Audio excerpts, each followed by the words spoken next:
dragging y'all kicking and screaming Did into you another have episode. Did you have to imagine that word before you said it? Which word? Beautiful. No, because I didn't have to spell it. Oh. If I spell it, I know how to spell it like just by myself now. Okay, but spell I will it now. still think of it Beautiful. No, that's completely wrong. Beautifiul. Beautifiul. Okay, hang on. I guess I do. Beautiful.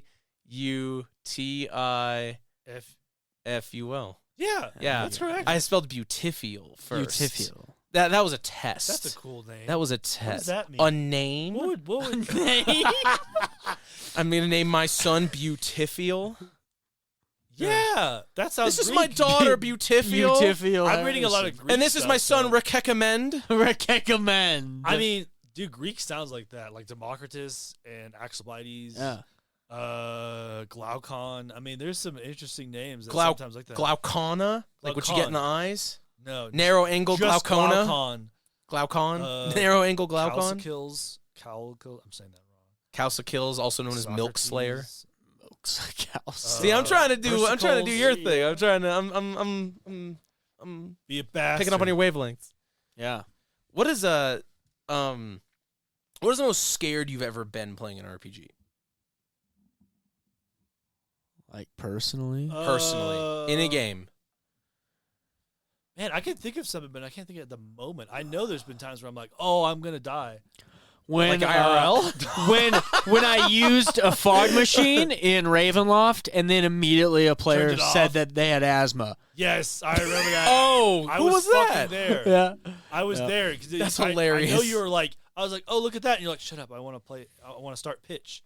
And that's when you did pitch. Yeah. And then he was like, Was that at your house? no, it's his. That was my house. Oh, it was your house. I was like, Okay. and I was like, this is gonna be so cool. And he's like, No. yeah, I got asthma. Time He to had turn leave. that I'm off. like, oh, Damn. yeah, immediately turned it off. So that's like a very real. Like I could harm someone. Oh, well. Okay, maybe. What's the closest? Asthma takes a while to set in. I It have does. It's asthma. not like anaphylactic shock. I have asthma. He probably had worse asthma than I do, but I have asthma. I grew Right. up with asthma. And you could do fog machine I have stuff. minor. Yeah, I drink that. I also grew up. The fog machine stuff, you should stop. You should not do that. You know, it's really cool when you go to the bathroom, though. Is it? Yeah. And you're just taking a piss and it's all steam. Whoa, Matt was here. I go take a piss and it looks like a Guar show. It's just everything stained black. Do you say that because Guar was playing 2 days ago? Yes, I drove by and it said sold out. Yep. Guar always sells out. I didn't go. I saw Guar once. Toxic Holocaust opened for them, and I was more there to see Toxic Holocaust. Yeah. And so was Nate. But I'm like, yeah, fuck it. I'll stay to see Guar. And they were fun. I'm not the biggest fan of the music. Yeah, but the I'm stage, not big into Guar music. the stage show was a lot of fun. It was worth seeing once. Yeah. I do recommend going. It's a lot of fun. I think one of my favorite parts is he had like this giant prosthetic dick that was spraying like this black dyed liquid, and he was doing it in the middle, like in the pit and over everyone during a song. And then they ended the song and he's like, so how you guys doing? And he has like a 10-minute long conversation and it's still going.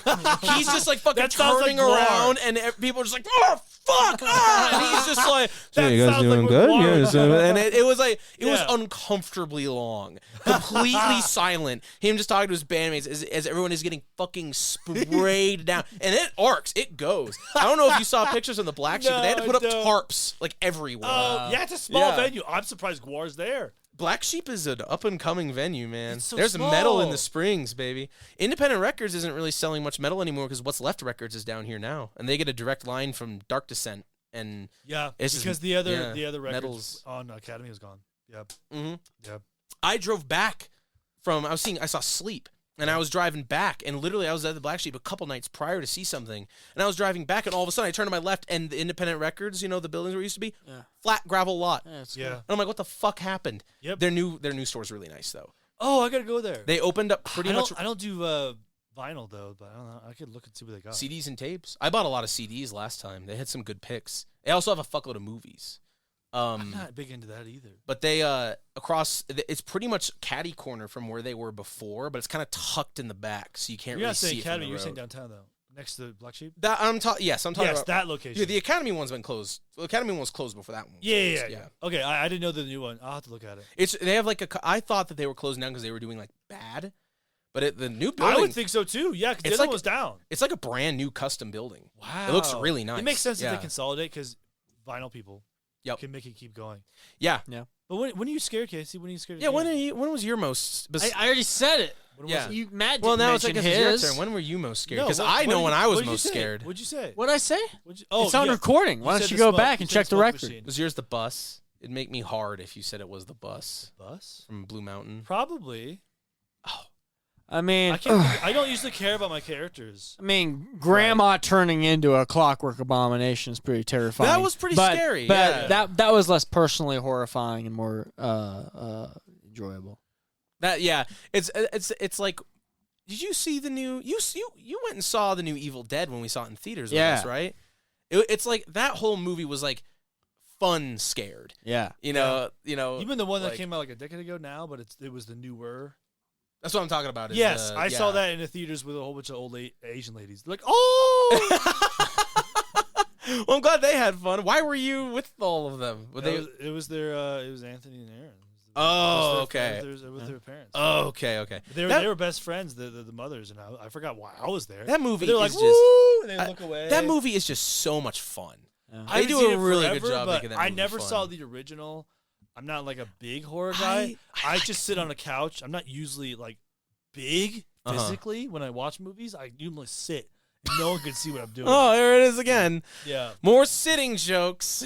we got Oh, a good crowd here tonight. The wrong. I'm here all night in the wrong room. We're having Place you come fun. for sitting jokes. Yeah, we're having fun. we like to have fun here. I mean, that's great, right? If we ever have merch, it's just gonna be about sitting puns. Yeah. It's gonna be the lamest merch ever. Like, yeah, I like to sit. Oh, what merch would we make? I was thinking about that actually. I was thinking about like what sort of like fucking shirts Probably would be funny. jokes about beeping. like just a Hanzo shirt. Yeah, And the I entire watched thing is, like, Hanzo. It'd censored just out. be Matt's face, but there's a censor bar across his mouth. There it is. Hey, There it is. I'm thinking about it more. we style it like that William Shatner show beep my dad says, and we just Oh, yeah. and we just like fucking do it with Matt's face. I mean, I'm more. It's funny because in normal conversations, you guys could censor yourself way more than me. But all of a sudden, there's a voice on me, and all of a sudden, there's a microphone on you, and you Yeah. just are just let Yeah. loose. Yeah. I would joke about stuff, but then See, you would look at the time. I definitely self-censor a lot more when I know it's going on a record. When I know it's gonna I mean, be I'm shown always on the to- record for everybody, Yeah. so I don't think about it as much because I'm never like worried about That's it. a good way to live. That's a Yeah. good way to live. I don't I like mean, what it's it's kind of implying about me, restraining. but it's a good way to live. It's kind of restraining, but I mean, I can't like when I said I do so personal work. I mean, I restrain everything I say. I don't. They're like, hey, what do you think about politics? I'm like, I'm not telling you about nothing. Yeah. I'm here to work, you That bastard. sounds like information, and I ain't giving it to you. Yeah. Yeah. If something you can hold me against if you disagree, hell no. I'm not going to tell you anything. Yeah. Ever. Absolutely. Unless they absolutely, I can understand they agree to some extent where it doesn't bother me. But like most time, I'm like, nah, I'm not. I have talking the about this. opposite problem. I fucking overshare. I sometimes I feel like I'm like too much for people because I will like Yeah. get yeah. I'm just connecting the No, conversation. no, I know you are. I was fucking with you. I was fucking with you. But it's like I will talk about some like crazy shit and I will get loud and I'll talk a lot and I'll talk like there's definitely people that I've talked to who didn't know me who I've noticed to look at me like like terrified of me. I think it's more of I wouldn't say it's a bad thing in character because I think the idea is that most people don't express themselves and are scared to be vulnerable. So I think it's more of a positive trait you have because it's like you're okay to be vulnerable with people while most people can't be. Yeah, I'll take that. Yeah. I appreciate that. I try to think of it positively, but sometimes it's like I like we'll say something and go, ooh, that was Ooh, alienating. wrong crowd. Wrong crowd. Tough night tonight. Tough crowd out there. A family of 4 walks into a talent agency. I mean, it just depends. Like, if you know, Know your audience, you know. yeah. Yeah. I mean, it's like, we had that. We probably talked about a while ago, but we had that one friend. The last time we had a friend over, and it was just like, hey, yeah, because you were like, hey, Matt likes to talk about philosophy stuff. He goes, I don't like it. I'm like, okay, I'm not gonna like get on you about it. Right. The I'm fuck not am I gonna gonna start do? something with you. Yeah, Yeah. like, what am I? You don't want to talk about it? Okay, well, I'm gonna have less of a conversation than with you. Right. I guess. That's 'Cause you just don't want another to engage. That's just another level we don't get to connect on, and I feel sorry for you. I feel sorry Pretty for much, both of us. yeah. And then you could talk to Casey until 2 a.m. Yeah. I could talk with you guys honestly forever. If there was like a like infinite coffee and no obligations, I could talk for like ever. That makes sense. That sounds I think we're good horrible. conversationalists. That sounds horrible. Yeah, for Casey. You already forget so much of what you're talking about while you're talking about it. Yeah. Imagine in the 20-hour See- mark, you're just like, so I played this game. Rolls. Remember we said, Hey, what's about Monday night? Hey. Let's talk about Monday night. did I mention Burning Wheel? And I'll be like, oh, man. Oh fuck me. It sounds See, like he wants to roast you. It sounds I know. like he wants to- I have the opposite problem of you, where you were saying that your brain goes faster than like your words. Yeah. My mouth goes faster than my Than your brain. brain. I just am so excited to like talk and to like share, and I'll just go and go, and then my brain will be like a block back. So and he then- has Damn. extrovert brain, and we Hey, have you got extrovert. and Alex, You you have have galaxy brain. exterior brain. I got exterior brain. Interior brain. I got exterior brain, interior brain. There you you go, know? because he's all scaffolding. In the He's head. scaffolding. Your scaffolding's outside. Yeah. My It's my like a scaffolding's deck. fucked up. My scaffolding's You're like fucked a up, deck. yeah. The brain's all like on a deck. So like, and then just like, come on back inside, man. Yeah, you're like coming back inside. My brain is sitting on the banister, like I'm gonna do it. Like, it's like you can't get. I think that a lot of the good conversations you get is when like late night and you're tired, because then there's like Yes. less social obligations to be. There's no filter. in this. Yeah, in this Yeah. filter. It's In a just filter. raw. Do you Not remember? completely, but yeah. Do you remember that conversation Probably not. we had? No, I think you'll remember. It was at your house. You'll remember. We were upstairs. It was one of the few times I was upstairs, and we were talking about Inception for hours. yeah. I don't think Do you remember that? Yeah, because I remember was just every me and time him, that I yeah. talk Okay. about Inception. Yeah. Aw. because it feels like Hell hours. yeah. But just like once every year or something. Yeah, what now anymore? Yeah. For Inception now. But yeah, no, I think like I forget because I remember leaving and then coming back. I don't remember. I left and then like I thought I came back and then like left again. Whoa. I don't remember. I came back for seconds. And by seconds I mean to talk more about Inception. Wow. Yeah, I don't- What? You're like, you know what? I'm burnt out from this Inception conversation. Hour later. Well, yeah, because I'm good again. Yeah, Let's go back that's in. what happens. Is you get some space from it, you start thinking, You're- man, you're- maybe Inception is more than what I thought it was. You're sitting there in the dark, like I left, and then you just hear, "Ka-chee," and another thing, like fucking like an Yeah. hour later.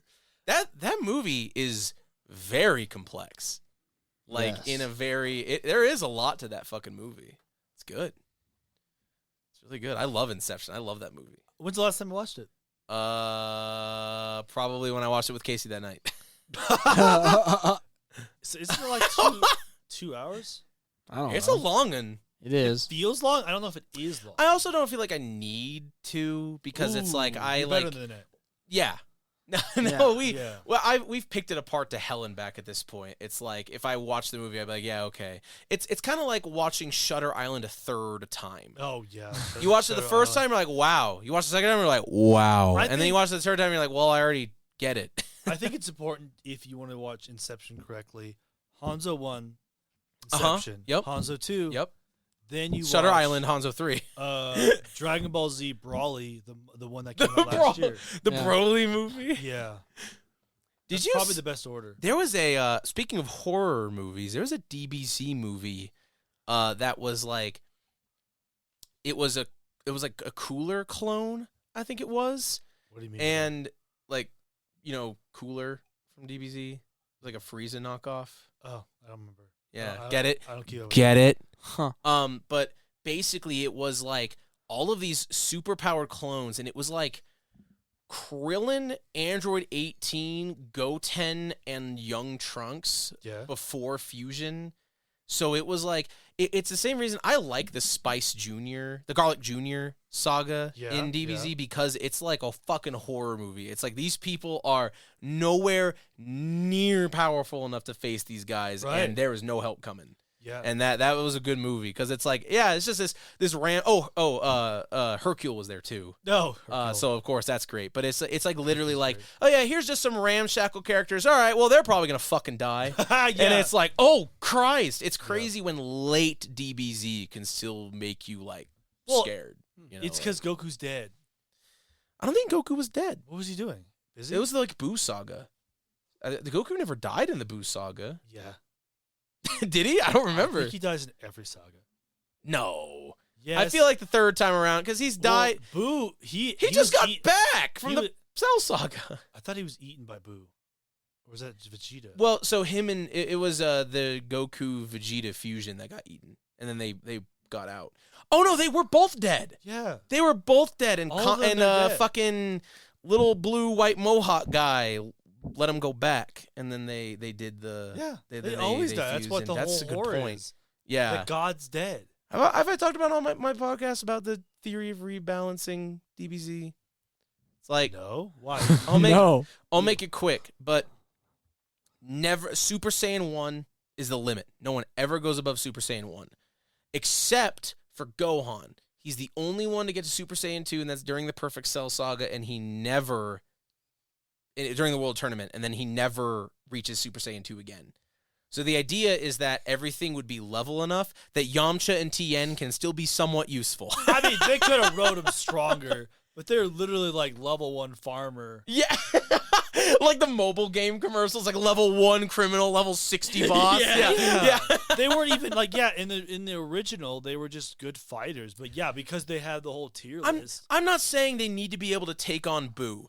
I'm just saying they should be able to do something instead of literally sitting out the fight and being like, well, if my friends lose, we're fucked. You know? Every series, they never helped them. Even, Krillin is somewhat useful. He can be until anything important shows up. I was talking about this during the last Monday group. We were talking about how easy it is to forget how powerful Krillin is. Yeah, it was during the arc when, I think it's the Sandman saga, when he's a police officer. And he's like catching bullets and like throwing cars that you remember like, oh yeah, I forgot. Yep. He's the most powerful human, period. Right. Stop. Yeah. Full stop. Yeah. Krillin, because he literally trained with Goku. Mm-hmm. He literally trained with him. Yeah. And you gotta say too, he actually, unlike Yamcha and Tien, he still fights. He knows he's gonna fucking die, but he still fights. Yeah, and then the whole show being like, he died for nothing. Yeah. Love that. Gotta love it. Gotta love it. Oh, the reason why Gohan only reaches Super Saiyan 2 and only does it once is because it makes his decision to be like, I'm not gonna live to fight. I'm gonna be like normal and like get a life and like go to school and like marry someone. It just makes Vegeta that much more pissed off because it's like you were the only one to reach this new tier of Saiyan and you just never do it again because you don't want to. I mean, I think they could have just made the Super Saiyans a bit slower to get to, instead of just literally every time they do a new series just adds one. I think honestly, I think the Sandman saga is a good epilogue. I don't think you need the Boo saga, because the Boo saga is when they start doing that. When they realize they hit the power ceiling and are like, well, we got to keep going. Yeah. So. And the Super. I didn't like Super very much. I'm one of the few people who likes GT. I like GT. I barely watched any of this series, but I like GT. It's got that attitude. It's probably because I just never watched the other ones. Let's bring it back to role-playing games. Casey's there. Casey, yeah? Hey. How you doing, buddy? Doing? You know that thing you're talking about alienating people during a discussion? Yeah. Did we successfully do it? Alienating people with pop culture references doesn't count. It's funny because I have like 10% of Dragon Ball Z information, but I just know enough. Yeah. I barely know anything Isn't about Krillin the one with the D6 on his head? Yes. Yeah.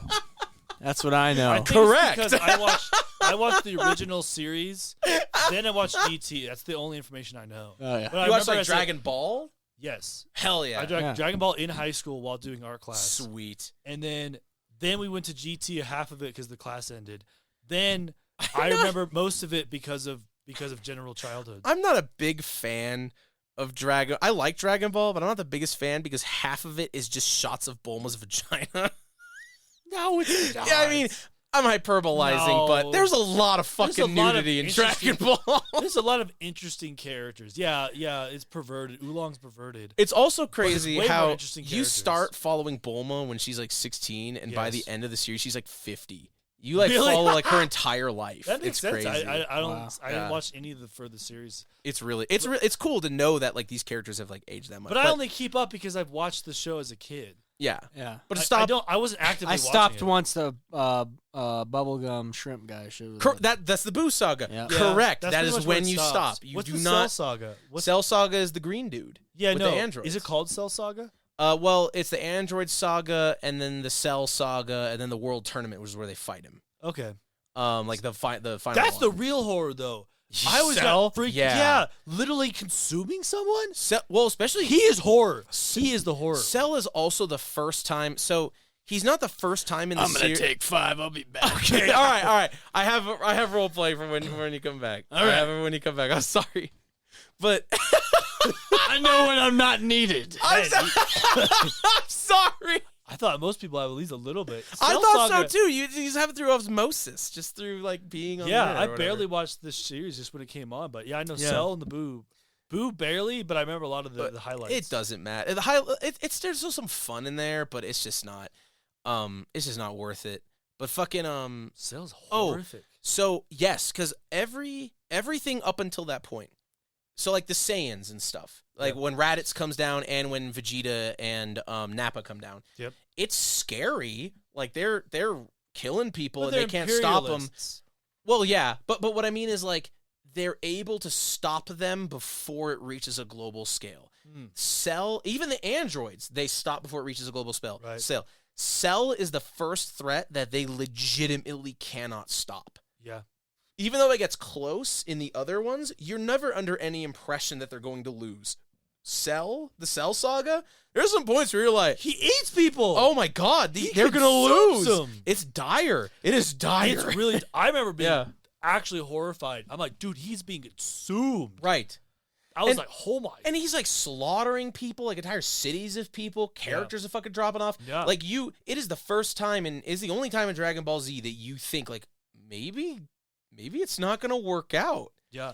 And well, I think you kind of know it's gonna work out because it's like a shonen, but it's like, Yeah. but you don't know how many people have to fucking die. And then Goku dies. You're like, Yeah, oh, because Goku's no, running, and the Yeah. horror is how many people is gonna die before he can come back. Right. Because he's just like, we'll stop you, Cell. Okay, eat.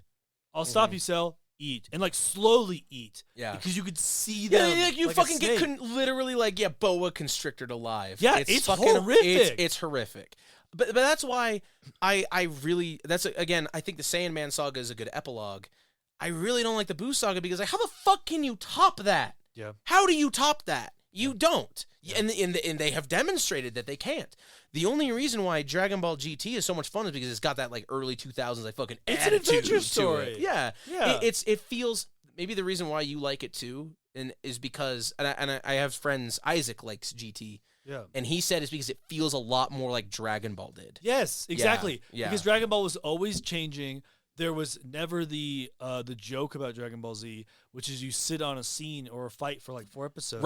Right. Which most of the time I think it's like 1 or 2 episodes, but it's still dragged. But everything was a story on an episode, Yeah. and then characters would come back all the time. Like Frankenstein is in Dragon Ball, Yeah. and then GT is the same thing where it's just like every episode is a different story. It's great. And I think like you're totally right that it's not sitting on stuff, but also it's like after the Boo saga and honestly I think the Akira Toriyama also kind of realized like this isn't, you know what I mean? Like he didn't write GT, but he signed off on GT. And I think the people who made GT saw the Boo saga and are like, fuck it. All bets are off. Who cares anymore? Just Yeah. start throwing shit at a wall. And it's Yeah. great.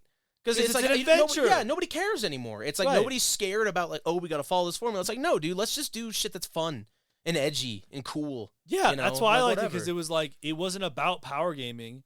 It was just like, what do the characters do? Did things need to be dire? No, it was fun. Yeah, it was super That's fun. what GT was for. That's what Dragon Ball was for. Yeah, Dragon Ball was basically like, oh, there's a lot of weird adventures. This is just, Journey to the West.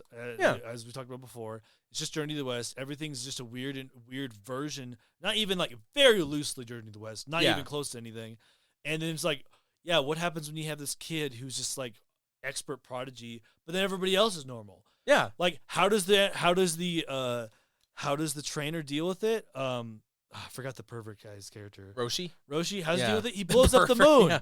Yeah. He blows up the moon because he has to. Yeah. He can't show. He has to still be the master. He does. He forgot about that. He blew up the moon. That's just canon. There's just no fucking moon. Yeah, he blew it up to win a fight. Because Goku changed to the monkey and he couldn't win, and so he had to blow up the moon. God damn, Dragon Ball's fun. Just for a fight. I do like Dragon Ball. I think I know I said earlier I don't like Dragon Ball as much, but I do like Dragon Ball Z a lot more. Because I just really like the stuff. The English dub's awesome. The English music is awesome. The like the Bruce Falconer soundtrack. Yeah. But Dragon Ball's still fucking great. Because I had a friend Dragon Ball like, is still great. I was like, yeah, I only know Dragon Ball Z from all the shows I watched. He's like, you gotta watch Dragon Ball. You do. And you so, do have to watch Dragon Ball. Yeah, we watched Dragon Ball, and then we had enough time where we started on GT. I feel it's like a whole different feel. It's just not complete if you don't watch Dragon Ball. Regardless of what you think about Dragon Ball, you have to watch it. It's so much of a more uplifting too. It is a lot more uplifting. It's just like because there's two, I guess 10-year-old kids that have to do expert training 20 hours a day for Yoshi because they have to do deliveries. Yep, with the turtle shells on and all with that. A certain amount of time. Yep. Yeah, and Krillin kept up, but he just wasn't a prodigy. Yep. But Krillin, he wasn't Krillin fucking put the work Saiyan. in. Yeah. And then later, Krillin just dies for no reason. But for the beginning, he wasn't at all the same as Goku. No. But he put the work in. Yeah. And he had more character than because he had a lot more character than fucking Goku. Goku was like thick brain every single time. Thick brain. But Krillin smooth, no ripples. Was a monk. That's the whole thing. He was like a monk. Yeah. And so everything he did was like, like this is how we should do things. You want to pause it? I'm just curious as to what that noise is. He's in the sink, probably doing just upstairs. Oh no, well, I don't want to pause it, but I wish he was here because I wanted to segue into the thing that I was gonna talk about RPG wise. But you're right. Like everything you're saying is correct. Because I wanted to read Journey to the West. I think we both talked about that before. I think we did both talk about Kingdoms? That. Yeah. Oh God, I love Romance of the Three Kingdoms. Right? Did you finish I still it? am. No, I haven't finished it, but I still am. Oh, it's something you just pick up. I'm actually reading.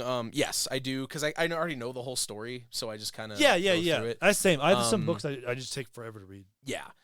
I'm currently taking a break from Dune. I'm on book 4. I'm on God Emperor. Okay. I'm currently reading Fear and Loathing in Las Vegas. Really? It's good. How long is it? It's really short. It's like less than 200 pages. Wow, really? Yeah. It's also the writing style is fast. It's Hemingway? Hunter S. Thompson. Oh, Thompson. Okay. Yeah, because I watched the movie again recently and realized I hadn't read the book. I never seen the movie. Yeah, I've always heard about it. The movie's really, really good. I honestly feel like the book and the movie are good companions. If you watch the movie, I would say you don't need to read the book. The movie's extremely faithful. Yeah, less than 200 pages sounds like a movie can cover that. And they use like because Johnny Depp is playing Hunter S. Thompson. He's like narrating a lot of it. He'll narrate a lot of text, just like a paragraph straight from the book. Really? Yeah. Okay. So like a lot of the text is you'll recognize a lot of the text and a lot of the dialogue. Yeah. But it's still fun. I still really like the book. I can see why the movie's so good because the book's so good. And RPG time. You got a segue to show me? I hope you know it's a little late to the fad. Oh my fucking God. It's not really that impressive. There he goes anymore. again. All right, we're done alienating you with pop culture references that you should get, but you don't. Yeah, real baby. Well,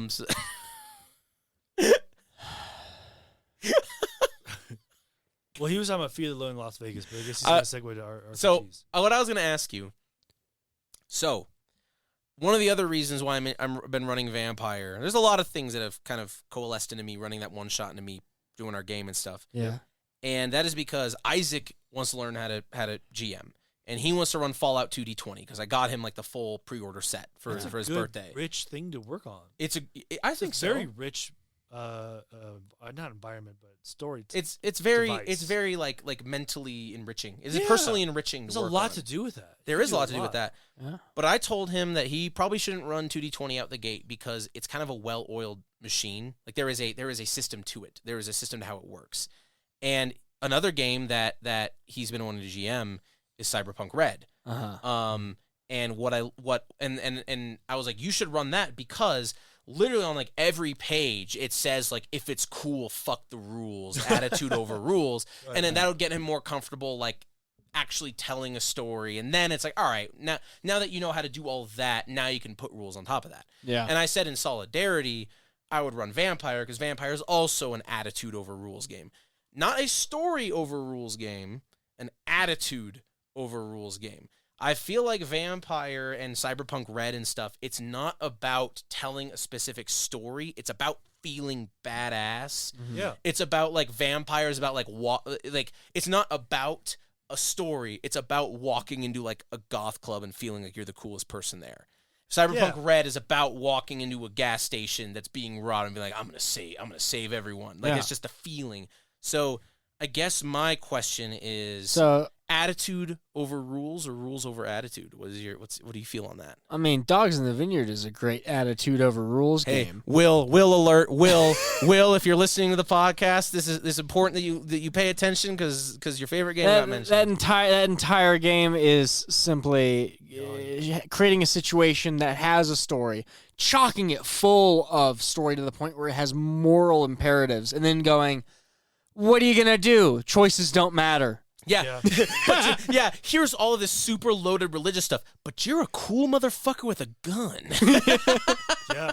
Yeah. I used that to run a Star Wars game, and that was, I think, the best way that I could run a Star Wars game. It satisfied my itch. What replaced religion in it was quite easy. The Force, the Dogs in the Vineyard, it was the dogs were Jedi. It was a story of two Jedi that were going to a planet where their old master apparently disappeared into. Okay. So it was them suddenly emerging and then realizing that there was a whole lot of it was a Kashyyyk-like planet that was also inhabited by Wookiees. So there were Wookiees there that were suddenly becoming like horrifically plagued and contracting just this death about them. So it immediately had that level of the investigation, so they naturally then pulled forward. Dogs in the Vineyard, it has an investigation, but it's really just figure out the steps and you hop right through them to the bad guy. You get to the action really quickly. Bull rush it. So it ultimately comes upon them finding their master, and then him just completely explaining that the reason why everyone is suffering and that he is here is because that there is a Sith holocron that is embedded here that if it does not have proper life force for it to feed upon, then it is likely to, now that it is awoken, likely to leave the planet. So it's them appearing to their old master who has completely turned to the dark side. The dark side. And is saying, I've turned to the dark side, and you need to leave me here because I'm doing the right thing. That's kind of cool. Yeah, it makes sense for the... And then Dogs in the Vineyard plays out naturally. It goes talking, fist fighting, lightsabers, and then force powers. Yeah. Oh, that's interesting. It's just arguing about... I mean, Jedis are so vague anyways. That's why it works. But how does... You're right, and I see now how this works. But I guess to my original question, how was doing that prioritizing attitude over rules? Because ultimately that was all the story, but with how Dogs in the Vineyard plays mechanically, there could have been no prior planning. One of the Jedi immediately is like, I think that's a horrible thing. You shouldn't be doing this. We should go talk to the council, and get more guidance and make an actual plan. And then the other's like, no, I completely see your point. And if you're even now saying you're too weak to hold on to it, I'm going to take it from you if that is what is going to hold this dark power at bay. Right. So immediately it was PvP, fully on a Star Wars scale. But still just working in the confines of Dogs in the Vineyard. That's kind of that sounds really cool.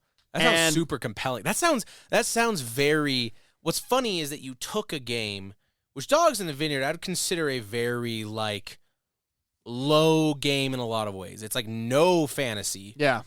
kind of if it is fantasy, it's very, very low, but it's also just about some dudes with guns in a town. Yeah. You escalated it to a fight over the fate of like the Force Yeah. over a planet. Of a planet. Like, But the that's thing fucking is, cool. a planet is still just a town in Dogs in the Vineyard and in space fantasy. That's true. That's true. But what I mean what's is so cool you about gave it a very, I guess it's the scope of the base unit being a planet that gave it that high space opera feeling. Yeah. Because it's like, yeah, we're fighting over the lowest unit in Star Wars. The lowest unit in Star Wars happens to be able to house like 5 billion people.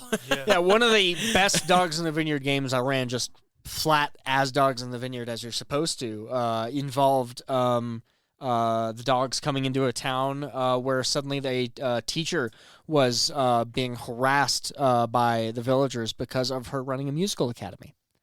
And them basically saying that she's teaching blasphemous things and all this horror. And then you go to the music teacher with all her little kids and stuff, and they're all like, no, that's great. And you talk to the kids, and they're like, we get to play music and everything. Until you as a dog, because you as a dog get to determine what is demonic. Right, That's, you have a that's warped the same sense thing. of what's demonic. That's or what not, worked yeah. so well for doing the Jedi thing is immediately players were able to start going, that's the dark side. And I'm defining what the dark side I is. see. Okay. Yeah. No, that's a much more important equivalence. It's not demonic, it's dark side. That is dark side Yeah. shit. Yeah, it's vague. So Vincent Baker, the guy who wrote Dogs in the Vineyard, and Dogs in the Vineyard gets quoted in Burning Wheel and stuff, he disowned and denounced Dogs in the Vineyard. Yeah. Because he's like, like this whole game plays into like the agenda of like colonialism and imperialism, and I'm like, your game, which is I think a blatant commentary on imperialism and colonialism and how that affects people. Yeah. At a small scale level, you must be a moron to think that it's promoting those things. Because I played Dogs in the Vineyard a couple times, and I never once thought, oh yeah, what we're doing is cool and good. Yeah. What we're doing is Never. right. Never. Right? Yeah, I it's don't like get where you got that from. it's like he wrote the fucking game. I have no idea either. Cuz I play the game and I'm like, I understand that I am playing people who have been completely warped by the system that they exist in and have the power to say whether something is just no qualification, just evil. Yeah. And that's imperialism. They That's how that literally just works. decide. Yeah, you just decide that Why are something's you a evil. good guy? I mean, I always wanted to you're run. not a good guy. I always Dogs. wanted to You're run. not a good guy. I always wanted to run a follow-on Dogs in the Vineyard game of the original mission for Ravenloft of going and colonizing Sri Raji under the Dementelusian flag. Oh, you did, yeah. Oh, for Ravenloft and shit. Yeah. That would be cool. Because it would literally Yeah. be playing out the British Raj, but just you're French Sure. this time, Talk and there's vampires. Talk about a way to explore the dynamics of a very disturbing period in history. Yeah. Than to play the British colonization of India. Oh my god.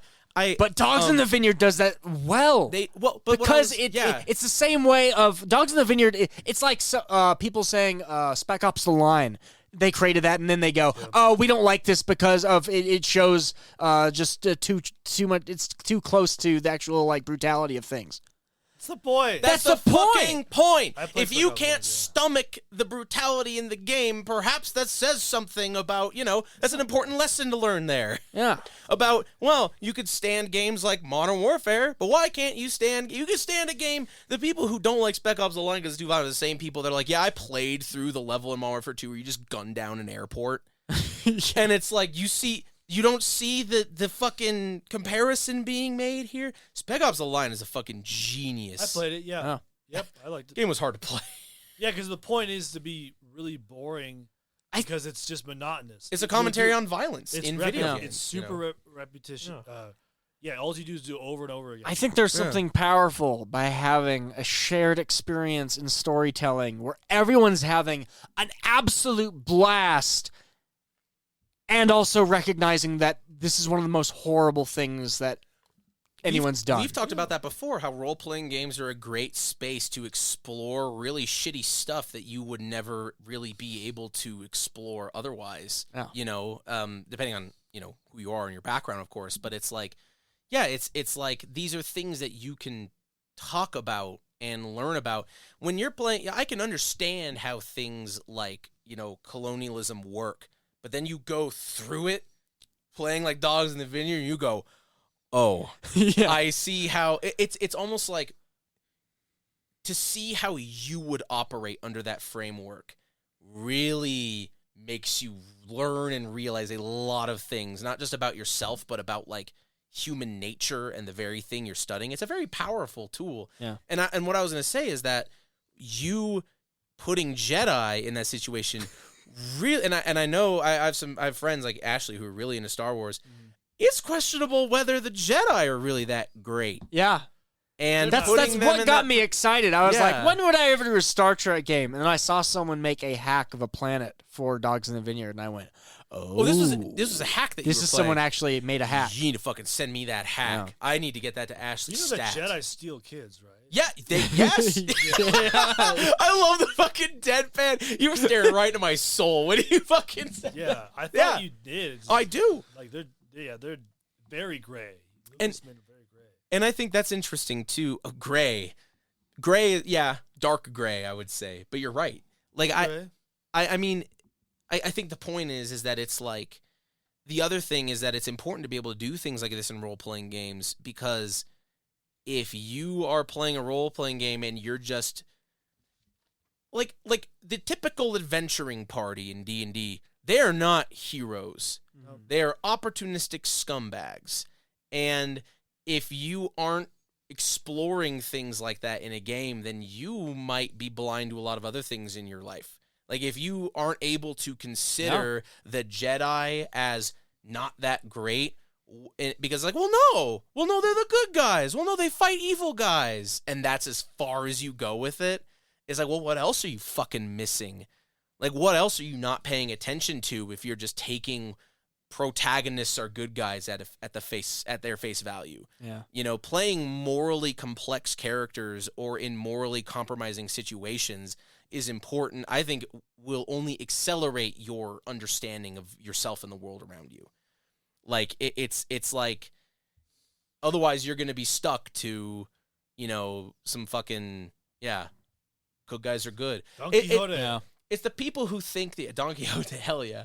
It's also like the people who think the thing that pisses me off the most is how many people hate Skylar White as a character in Yeah. Breaking Bad, when it's like the reason why people hate her is because she impedes Walt, who is the good guy.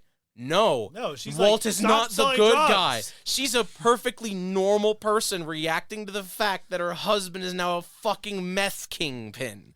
Yeah. And it's I never hated her character. me neither. And to learn that she had so much hate directed at her that like Anna Gunn, the actress, had to actually deal with that. It's like, what the fuck is wrong with She's not. you people? She wasn't made to be hateable. She was made to try to withhold his empire Right. from expanding more. Yeah. And She's then, like, we have enough money, and he's like, she goes to a surgeon and is like, we literally have so much fucking money she that we runs can't the car spend wash it. for him. So Yeah. she's in it. And I saw people, there's a scene where he brings in all of the 50s and he has a lot more than she thinks he'd have to launder. And she's complaining about it and people are like, huh, what a bitch. Like, she's not laundering his money. And it's like, she's like his fucking slave. Yeah. Yeah. She's like forced to launder his She has fucking money. She has no control over him. Not at all. I do like what they did as a foil for Better Call Saul in Kim Wexler's character, though. Yes. Oh my Because God, it's yes. the opposite of Skylar.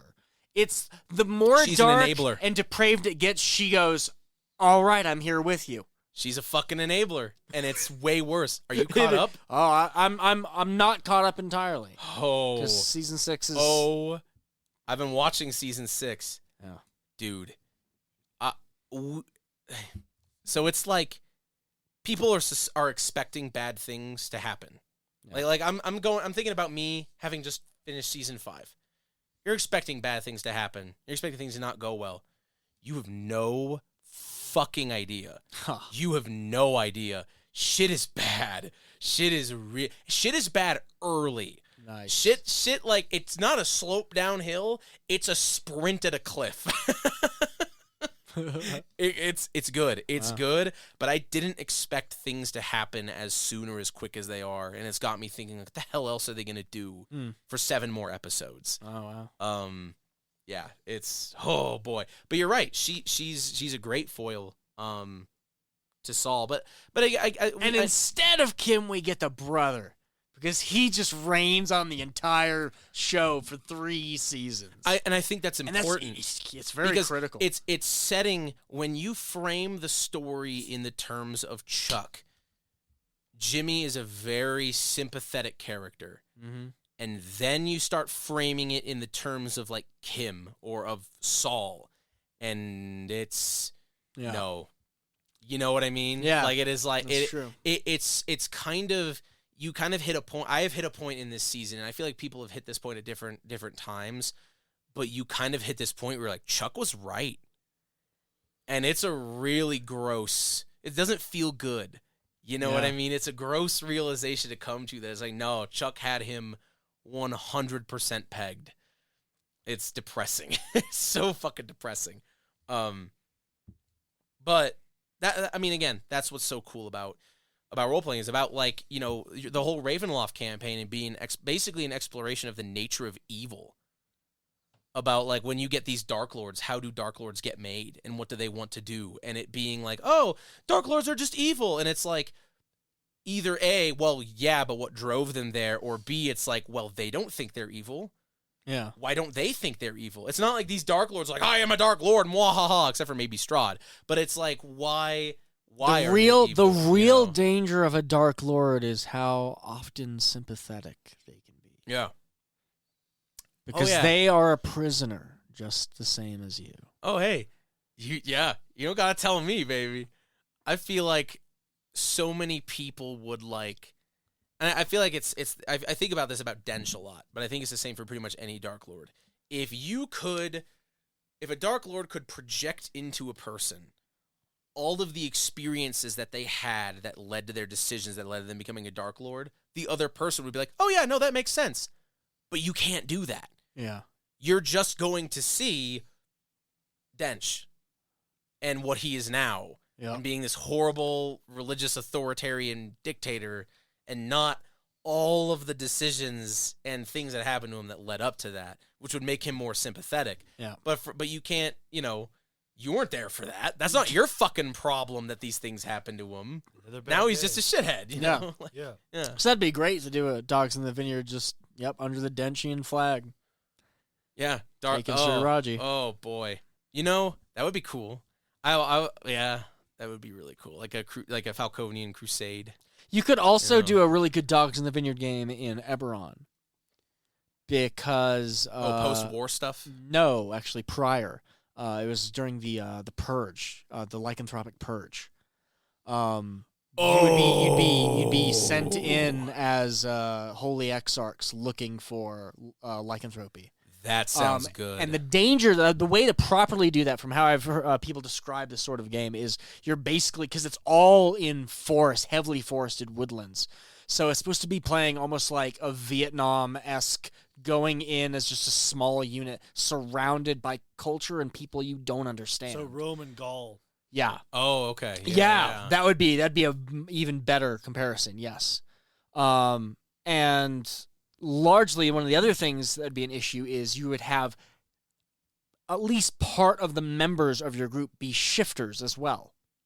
Yes. So they have some connection that they're able to talk basically with people on the ground, but that's also something that's conflicting with their teammates who are wondering where their allegiance really lies. And you also have to question who fucking hurt you if you're going to be basically looking to murder people who are just like you. Yeah.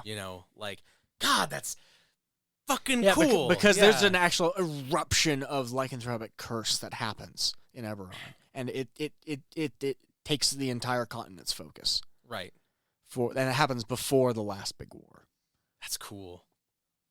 Man, not only should we break out some more Dogs in the Vineyard, a lot of this stuff can also be explored in different ways in Kingdom, which we still haven't played the new edition yet. Mm-hmm. We need to fucking do that. We need to play the new edition. Do you have the new book? I do. He does. And the How long PDFs is and it? all the handouts. 30 Stuff. pages? I mean, it's the same as a normal King. It's shorter than the normal Kingdom book. They the first Kingdom book. They Lame Mage, I forget his name. He simplified a lot of stuff because there was there was a lot of weird rules around like taking other people's roles, like challenging Yeah. people and stuff. It's all completely streamlined, and the rules themselves are written a lot better. So it's still the same. It's like not as thick as Kingdom, but the rules aren't really that much. So we know. do the space cruise again and the new rules. There you go. Space Cruise again. There you go. I like that. Wait, which space cruise?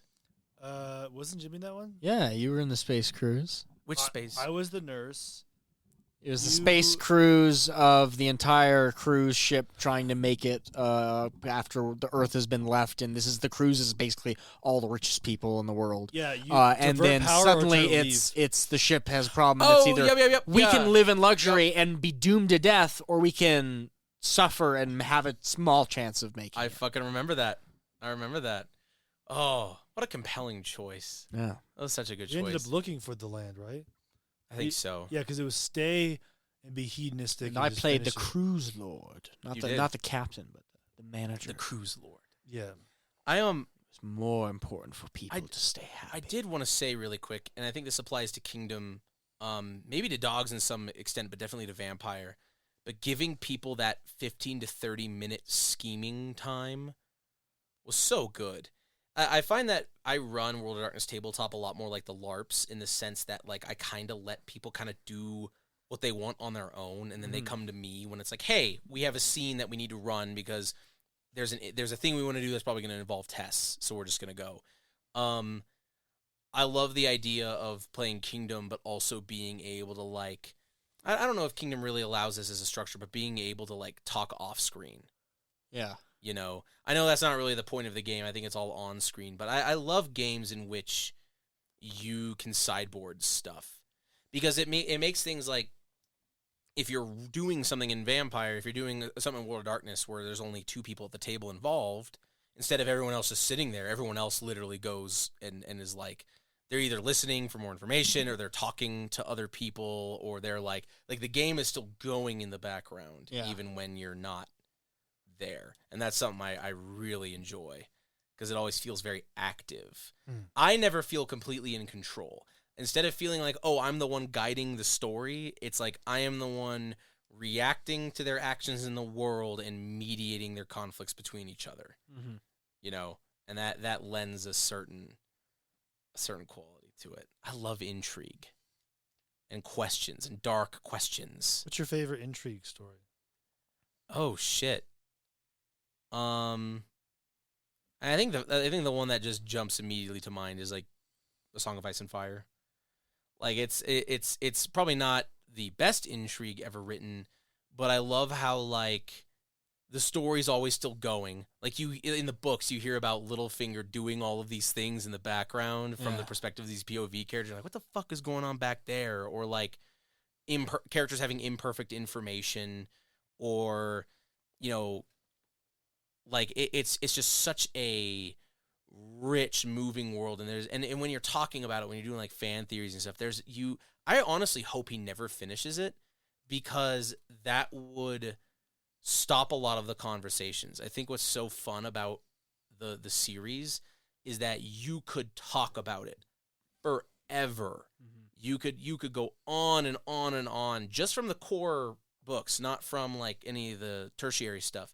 You can go on lore speculations and plot speculations and what ifs and alternate universes and stuff. And it's like the ability to do that, to have like a relationship map in front of you, and then to be like, oh, well, this guy and this guy, you know, they're doing this thing, but this guy's doing this thing. But does he know they're doing that thing? These guys are doing something over here. Well, that ever. And then it's just endless and gorgeous. And I think A Song of Ice and Fire just does that the best that I've seen. So the name of the rose for you? I don't think you could call Echo a great intrigue writer. Yeah, that's true.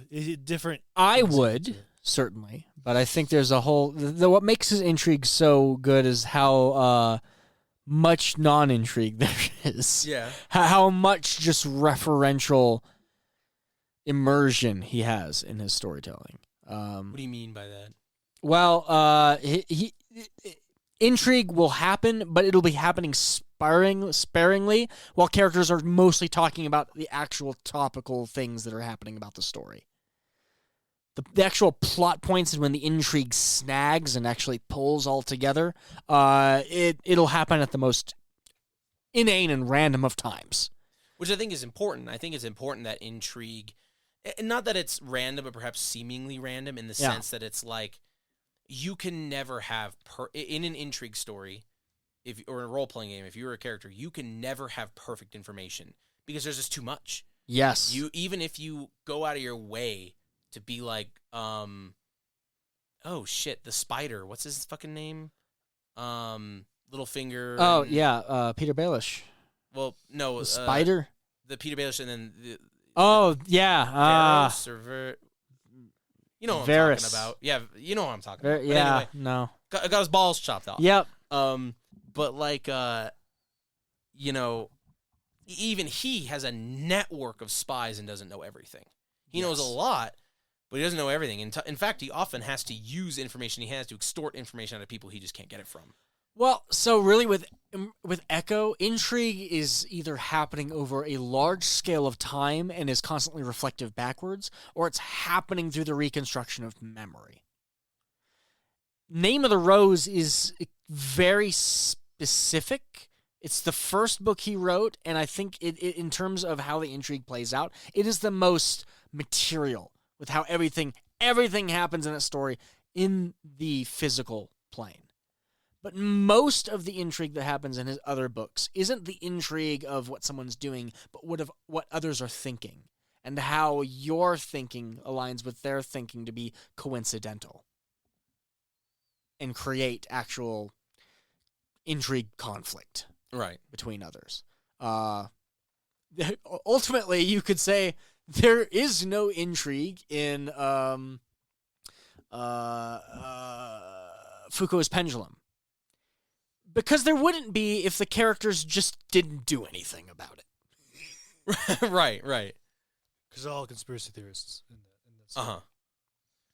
But I mean, for Echo, intrigue seems to always be on a personal level. It's not intrigue of a plot; it's intrigue of one's thinking. For Name of the Rose, the main intrigue ultimately is crap. How I can't remember the monk's name now. I can remember Adso, but I can't remember who's the main. The Jorge. No, yeah, Jorge, but then Sean Connery. What's his actual character name? Oh, I don't know. No, Here, let me Google that. Sean Connery's real name. Sean Connery, real name. I don't know because he's a Sherlock fill-in. William of Baskerville. Yeah, that's it. Yep. It is super Sherlock because it's William of Baskerville. Super. So I mean, there is an intrigue plot. There's actual murder, poisoning, death, killings that are happening in the story, but ultimately the thread of the intrigue is William of Baskerville trying to overcome his need for knowledge. Yeah. And find that in confrontation with the intrigue of one who fears curiosity. Whereas Adso's intrigue is one of having to grow up as a monk and trying to be true to the tenets of his faith. Watson. But also being challenged by the temptations of young youth. It isn't and seeing like the horrors of the real world. It isn't intrigue through schemes as much as it is intrigue through personalities. Yes. It's like very much. who the person that you are clashes with me, not necessarily what you're trying to do. Yeah. Because you can have an intrigue in where you have someone who's completely different from you, but who they are doesn't matter as much as what they're trying to do. Yeah. But in this, it's like it doesn't matter what they're trying to do. What matters more is the person who they are. And I they're think not even trying to do anything. It's just who they are is causing this. that's heavily what he kind of references when he gave comment on the Da Vinci Code, I think, where he said that Dan Harmon. No, not Dan Harmon. Dan Harmon's the Da Vinci Code. Dan Brown. Oh, Dan geez. Brown. Oh, jeez, we gotta solve the. That Dan Brown. We gotta solve the That would be cipher. a great episode. Oh my god. No, that Dan Brown is one of the characters from my books, is what he said. Yes, and yeah, I I think remember you saying that, that's yeah. heavily because Dan Brown took the completely materialistic intrigue action plot that was happening, whereas Echo had that happening, but the entire focus of the camera was introspective. Interesting. I think we might also be kind of playing around with the meaning of intrigue a bit here, because I feel like what you're describing isn't as much It sucks. intrigue. It sucks. It's like personal. It's like inner no. monologue and stuff like that. It is intrigue. Well, I am curious as to what technically the definition of intrigue is, Sure, look it up. because I want to see how that would apply to both of our. Eat. That's it. Yeah. Cool. There's a lot of definitions sometimes. And while you're looking up intrigue, go ahead and look up outrigue too. Outrigue. Trigonometry. I mean, it does say intrigue is a secret or underhand scheme, a plot, the practice of or involvement in such schemes. To engage in secret or underhanded schemes, plot. Mm-hmm. To affect or cause to be accepted or rejected by secret scheming or plotting. The only one that would... Well, there's two other definitions that would work for what you're describing, basically. So those four are the definitions of intrigue, but then there's two others. A clandestine love affair, and then to arouse the interest or curiosity of. So just to pique the interest, to be intrigued. Yeah, but the thing is, I think you're thinking of intrigue in a different sense. Intrigue is not... Yeah. I'm thinking of it as the dictionary definition, which is a secret or underhanded Yes, plot. but with how I'm describing what I'm talking Name of the about, Rose you're thinking still of has a a different murder. sense. Name of the Rose is a murder they had to solve. Intrigue Lots of is a device plot. Intrigue is rarely the focus of a story. Right. So that it is an intrigue book, but the way that he writes intrigue with that plot device is completely different from how you'd have like spy movies today do their intrigue plots. Right. Yeah, because the murder is part of that, but then the intrigue of the whole abode is still the biggest thing. Yeah. Who's doing what? Here, another way to put it, the use of underhand machinations or deceitful stratagems, such a machination or stratagem or a series thereof. So, what are the machines and gems? That they machines and gems that they use in the factions. Yes, the factions. Actually, that's the big thing in Foucault's pendulum. Well, it's they the have, constant conspiracy. Coasters. Coasters? They have the machines. The labyrinth is a machine. Yes. Yeah, that is true. In Name of the Rose, the labyrinth is a machine. What's the labyrinth? What's a labyrinth? What's the labyrinth? Oh. We're talking about House of Leaves metaphorical labyrinth? No. No. Imagine a library and you just can't get out of it.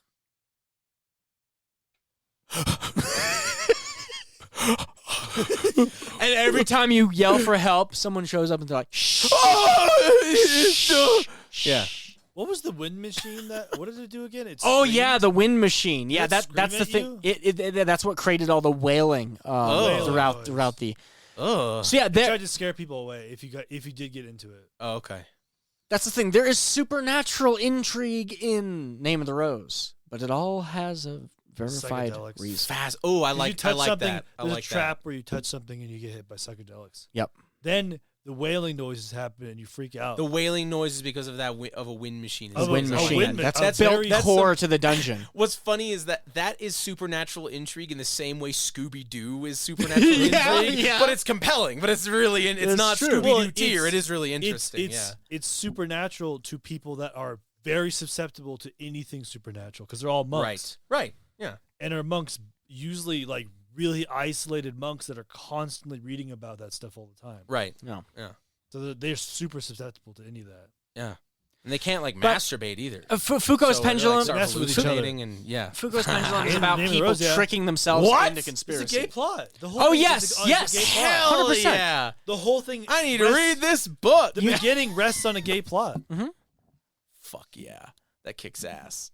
because the main abbot knows about it, and so he starts using the intrigue of the labyrinth to kill them. In nomine penis, et spiritus semen. Because it's about what if Aristotle made something? Because Aristotle made something on tragedy, he never made something on comedy.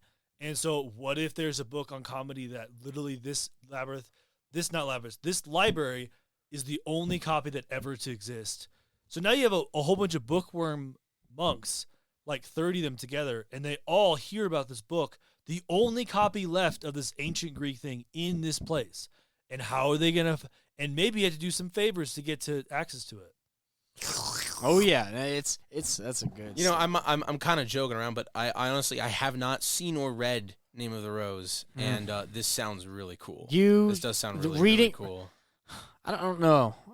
Should I read rough. it after? I watched the movie before I read it. I felt that helped me a whole lot for being able to. It's kind of like Dune in that way, where if you watch the movie first, the book's in good. a Well, we watched every part of it. Yeah, we watched every iteration. The movie that came out slow. and then the show that came out a few years ago. That was What was better?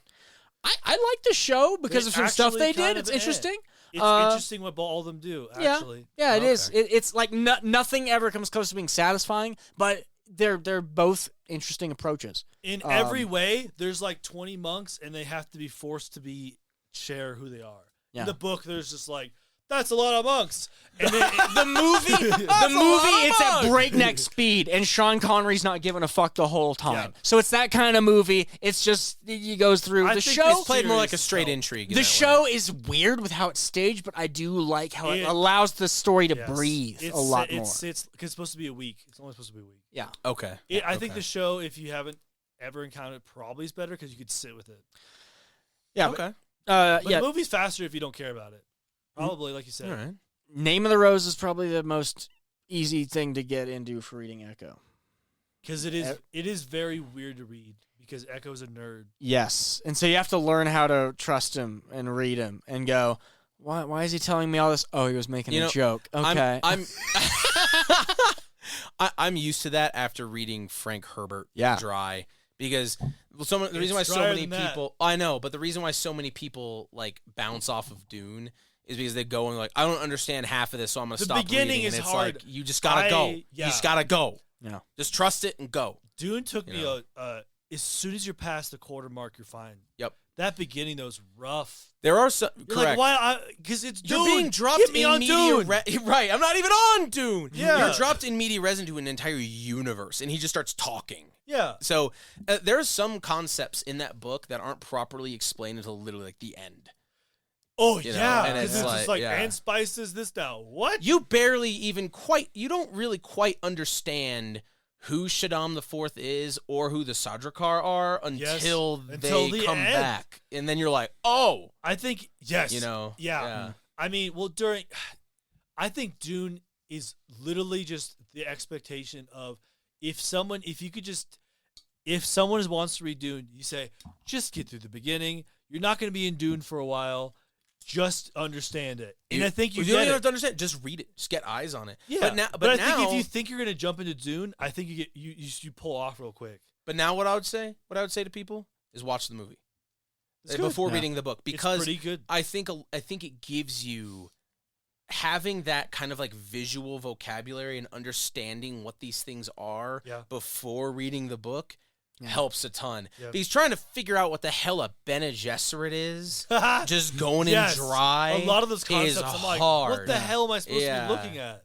And you know what? The thing about why I think Denis Villeneuve's Dune movie is so incredible is because despite the fact that the book is so obtuse, there were a couple scenes, namely when Jessica and Paul are by the shield wall watching Arrakeen burn, Yeah. and then when they are when Paul is fighting Jameis towards the end of the first movie, which is like the halfway mark of the book. Yep. Those two scenes looked exactly like they did in my head when I read them. Yep. Same. Exactly. Same. Yep. Which is like a testament to Yeah. both Frank Herbert's writing and also to Totally. Denis Villeneuve as a director. Totally. Yeah. That I remember being in the theater and they're standing there in their night clothes watching Arrakeen burn, perfect. and I am It was like, perfect. It's like he took it out of my fucking head. Yeah.